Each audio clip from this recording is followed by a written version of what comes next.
Quá dữ luôn. Ôi ôi kìa. Đúng là biểu diễn chuyên nghiệp, nó có khác.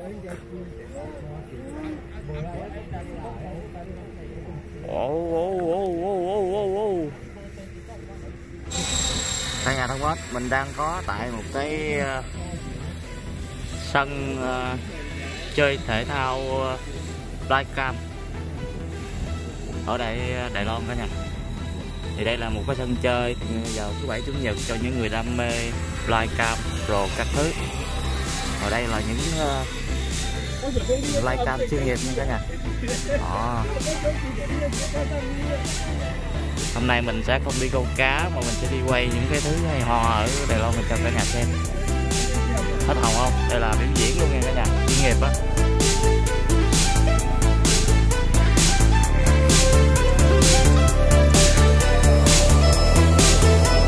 Một em Trần Hoàng Em kiểu như chiến đấu đang bắt đầu kích thích.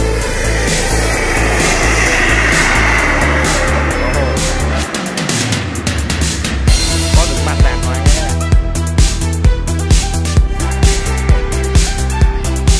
Đây đang cao cấp.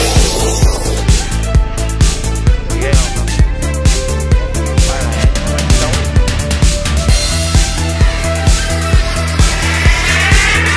Sức thiệt.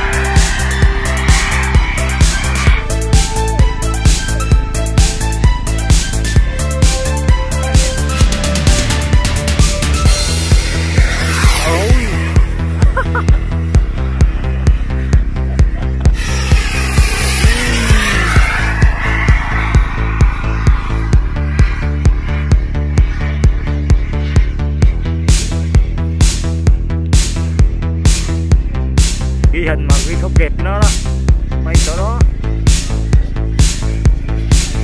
này mà đâm dưới đất chắc nát bấy cái chân này.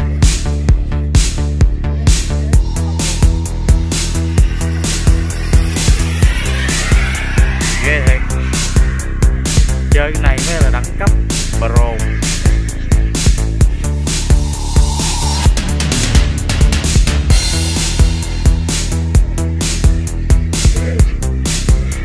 Bài biểu diễn lộn rồi đó cả nhà, rồi mất luôn rồi.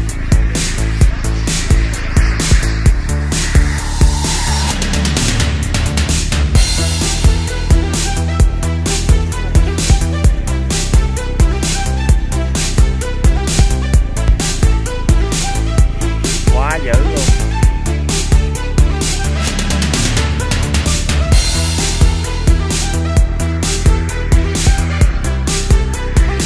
Cái tiếng của nó y gan như máy bay chiến đấu thì cũng y gan như thằng F-35 của Mỹ, hay là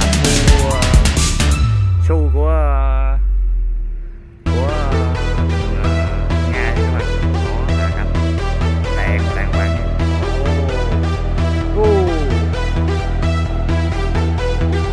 Cánh an toàn luôn.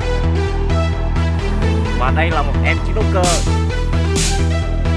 Em thả vô chuẩn bị tham gia lên luôn rồi. Máy bay màu đỏ, người cũng màu đỏ luôn đấy nào, thấy không? Wow, oh, oh, oh, oh.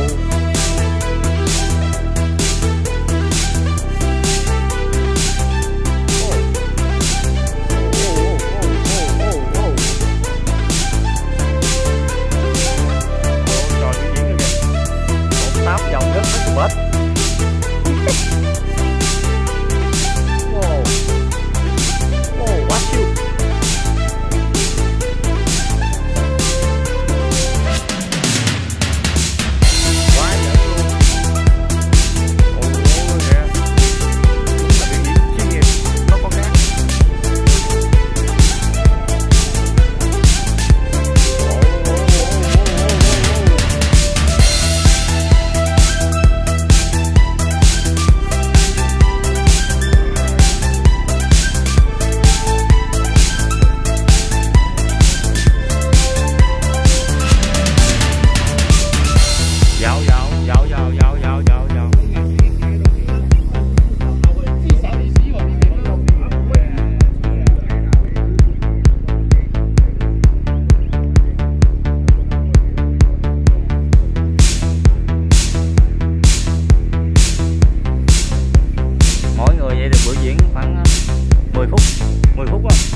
Thật là đẹp, view quá đẹp luôn.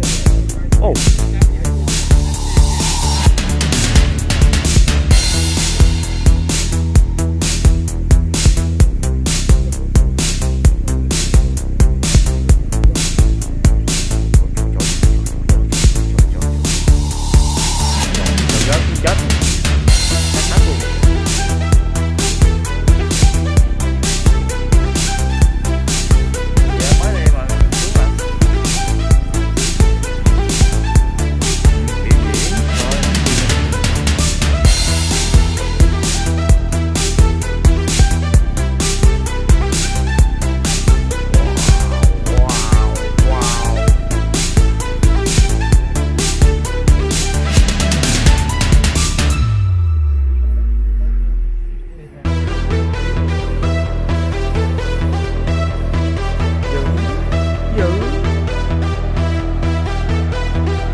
Bay quá lẹ luôn, theo không kịp.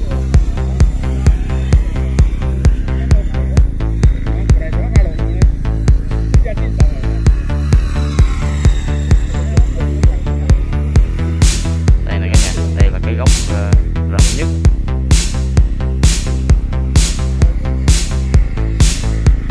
Ghê không không?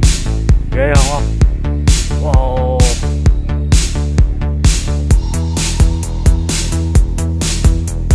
Khiếp luôn. Đây là cái điều khiển túi. Đây các đại gia chơi không ơi.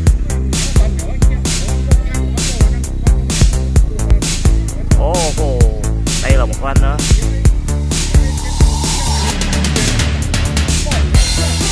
Gỡ bất ký ra mới được.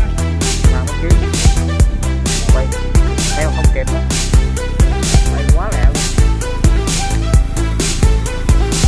Thả đi đây nè.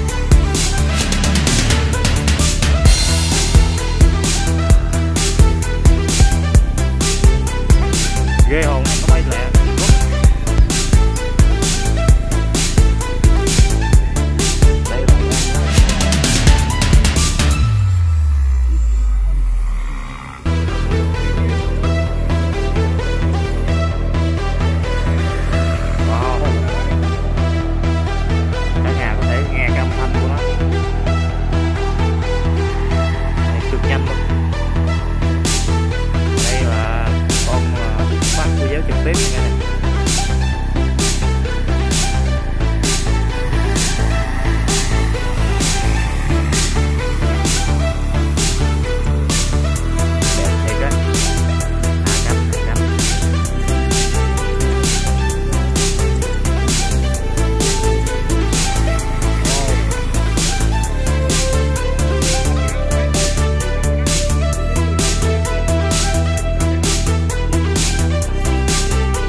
Mà lủi ngày chắc té cửa quá.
chơi riêng nha cả nhà, chứ không phải ở đâu bay cũng được nha.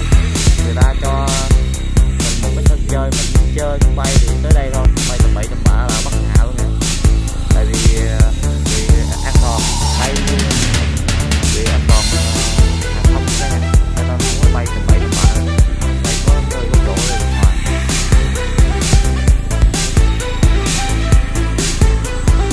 Người chơi này cũng phải đăng ký với các đồ làm chứ bay thì có cũng bay được. Này là biểu diễn luôn.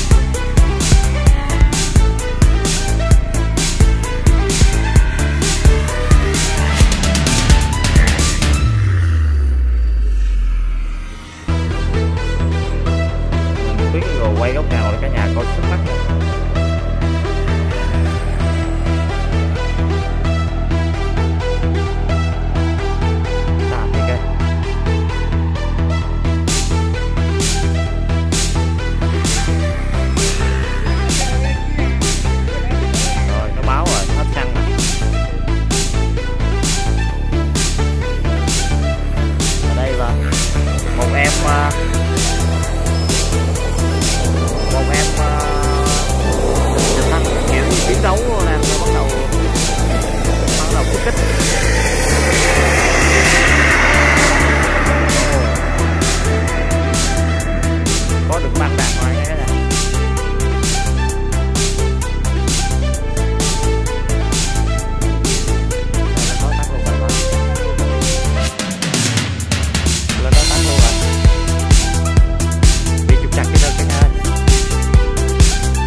tiền lắm.